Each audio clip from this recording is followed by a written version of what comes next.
Hello കൂട്ടുകാരെ, എല്ലാവർക്കും വീഡിയോയിലേക്ക് സ്വാഗതം.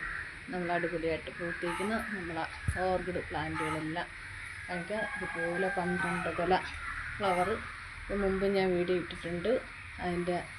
അതിൻ്റെയൊക്കെ പരിചരണം ഞാൻ കൊടുക്കുന്ന വള രീതിയൊക്കെയാണ്. ഇത് നിങ്ങൾ കണ്ടു നോക്കണം. ഞാൻ ചെയ്യുന്നതൊക്കെ ഇതുപോലെ ചെയ്താൽ നിങ്ങൾക്കും നിറയെ പൂക്കളുണ്ടാവും. അതുപോലെ നിറയെ തൈകളും വരും.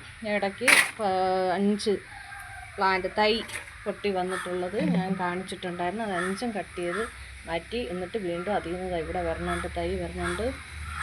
ഇതിൽ നിറയെ ഉണ്ട്. അതിൻ്റെ ചുവട്ടിൽ നിന്ന് നിറയെ തൈകൾ വരുന്നുണ്ട്. ഇതിപ്പോൾ 4-5 പ്ലാന്റ് വീണ്ടും ഇതിൽ നിന്ന് ഇങ്ങനെ പൊട്ടി വരുന്നുണ്ട്. കാണാൻ പറ്റണം.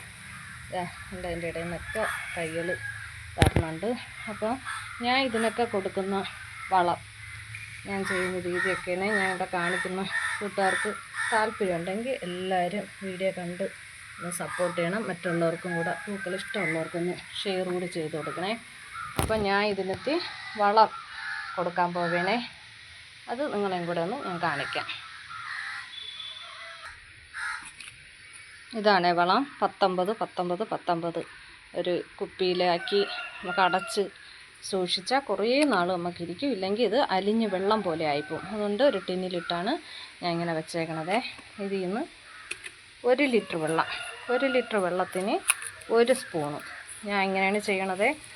നമുക്ക് കൂടിപ്പോണേക്കാളും കുറഞ്ഞു പോയാൽ നമുക്ക് കുഴപ്പമില്ല. പ്ലാന്റിന് കൂടിപ്പോയാൽ പ്ലാന്റ് കരിഞ്ഞു പോകും. അതുകൊണ്ട് 1 സ്പൂൺ ഇങ്ങനെയാണ് ഞാൻ എടുക്കണം. ഇതിന് 1 ലിറ്റർ വെള്ളം ഒഴിച്ച് നന്നായിട്ടിത് അലിയിച്ചെടുക്കണം.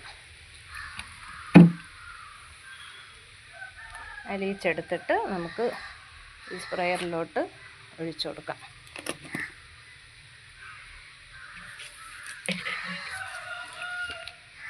എനിക്കിവിടെ ഓർക്കിഡ് കുറേ ഉണ്ട്. കുറേ പ്ലാന്റ് ഓർക്കിഡിനും മറ്റു കുറച്ച് പ്ലാന്റും എല്ലാത്തിനും ഒഴിക്കണം. അതുകൊണ്ട് ഞാൻ ഇതിൻ്റെ ഇരട്ടിയാണ് ഞാൻ എടുക്കുന്നത്.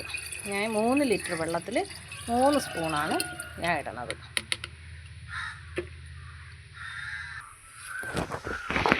ഒക്കെ എല്ലാത്തിനും സ്പ്രേ ചെയ്ത് കൊടുക്കണം. സ്പ്രേ ചെയ്യുമ്പോൾ അതിൻ്റെ വേരിനും അതിൻ്റെ ലീഫ് അടിഭാഗവും മേൾഭാഗവും നന്നായിട്ട് ആവത്തൊക്കെയായിട്ടാണ് നമുക്ക് ഇത് സ്പ്രേ ചെയ്ത് കൊടുക്കാനുള്ളത്. എല്ലാവരും പറയും ഇതിൻ്റെ കൂമ്പ് ഭാഗത്ത് ഒന്നും ആവരുത്, അഴുകിപ്പോകുന്നൊക്കെ പറയും. പക്ഷേ ഞാൻ ഇങ്ങനെയാണ് ചെയ്യണത്, കുഴപ്പമൊന്നുമില്ല. ചെറിയ പ്ലാന്റ് നമുക്ക് വയ്ക്കുമ്പോൾ മാത്രം എത്തിയൊന്ന് ശ്രദ്ധിച്ചാൽ മതി, അല്ലെങ്കിൽ ഒരു കുഴപ്പമില്ല. ഇതുപോലെ ഒന്ന് നല്ലതായിട്ട് ഇത് ആഴ്ചയിൽ ഒരിക്കൽ നമ്മൾ സ്പ്രേ ചെയ്ത് കൊടുക്കണം. എങ്കിലേ നല്ലതായിട്ട് എപ്പോഴും ഫ്ലവർ നല്ല ഭംഗിയായിട്ട് വരുള്ളൂ. അതുപോലെ നമുക്ക് പൂക്കളും നിറയെ കിട്ടുള്ളൂ. ഇതുപോലെ നല്ലതായിട്ട് പൂക്കൾ വരണമെന്നുണ്ടെങ്കിൽ ഇതുപോലെയൊക്കെ ഒന്ന് കൂട്ടുകാരെ നിങ്ങൾ എല്ലാവരും ഒന്ന് ഇങ്ങനെ ഇതുപോലെ ചെയ്യണം. ഇത്തിരി ഒന്ന് മെനക്കെടണം. ചെറിയൊരു പാടുണ്ട്, എന്നാലും മറ്റുള്ള ചെടികളെ പോലെ അത്ര പാടില്ല. നമ്മൾ ആഴ്ചയിലിരിക്കുന്നതൊന്നും ഞാൻ 2 ആഴ്ച കൂടുമ്പോഴൊക്കെയാണ് ഞാൻ അടിച്ചു കൊടുക്കണം. സമയം കിട്ടാറില്ല. സമയം കിട്ടുമ്പോഴൊക്കെ ഇങ്ങനെ ചെയ്യുമ്പോൾ ഒരിക്കലും ഇതിൻ്റെ പൂക്കളിൽ വീഴരുത്.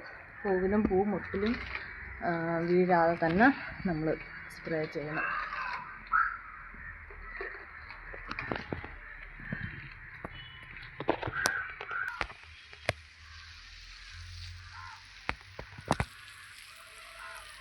ഈ 19 ഈ വളം ഗ്രീൻ കെയർ ഞാൻ അടിക്കണതിന് കാര്യം എനിക്ക് നല്ല. ആദ്യമൊക്കെ ഗ്രീൻ കെയർ മാത്രമായിരുന്നു അടിച്ചുകൊണ്ടിരുന്നത്. പക്ഷേ ഈ വളം ഉപയോഗിക്കാൻ തുടങ്ങിയ ശേഷം നിറയെ ഫ്ലവറും നല്ല റിസൾട്ടാണ്. നല്ല മാറ്റമുണ്ട്. ചെടി നല്ല കരുത്തോടുകൂടി നമുക്ക് കിട്ടുകയും ചെയ്യുന്നുണ്ട്. അതുപോലെയാണ് നമുക്ക് നിറയെ തൈകളും പൊട്ടി വരാറുള്ളത്.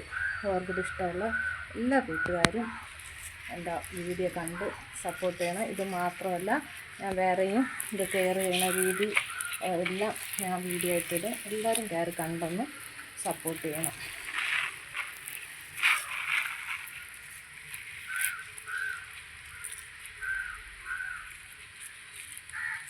ഇതിൻ്റെ പ്രധാനപ്പെട്ട ഒരു ശത്രുവാണ് ഒച്ച്. നമ്മളെന്നും രാത്രി നോക്കി അതിനൊക്കെ പിടിച്ച് നശിപ്പിച്ചില്ലെന്നുണ്ടെങ്കിൽ നമുക്ക് നല്ല ഭംഗിയായിട്ടിരിക്കുന്ന ഇതുപോലത്തെ ഓർക്കിഡ് ഫ്ലവറൊന്നും നമുക്ക് കാണാൻ പറ്റില്ല. ഫ്ലവർ മാത്രമല്ല, കാരണം തൈകൾ എല്ലാം കുഞ്ഞു കുഞ്ഞു പിക്കീസ് എല്ലാം അത് കഴിക്കും. പിന്നെ നമുക്ക് പ്ലാന്റ് ഹെൽത്തി ആയിട്ട് വരില്ല. അതുകൊണ്ട് ഒച്ച് പ്രധാന ശത്രുവാണ്. ഒച്ചിനെ നോക്കി അത് ഇപ്പോൾ മഴ സമയത്താണ് കൂടുതലായിട്ട് കണ്ടുവരാറുള്ളത്. ഒച്ചിനെ ഒഴിവാക്കണം. കൂട്ടുകാർക്ക് ഇഷ്ടമായ വീഡിയോ ലൈക്ക് ചെയ്ത് സപ്പോർട്ട് ചെയ്യണം. ഓക്കേ.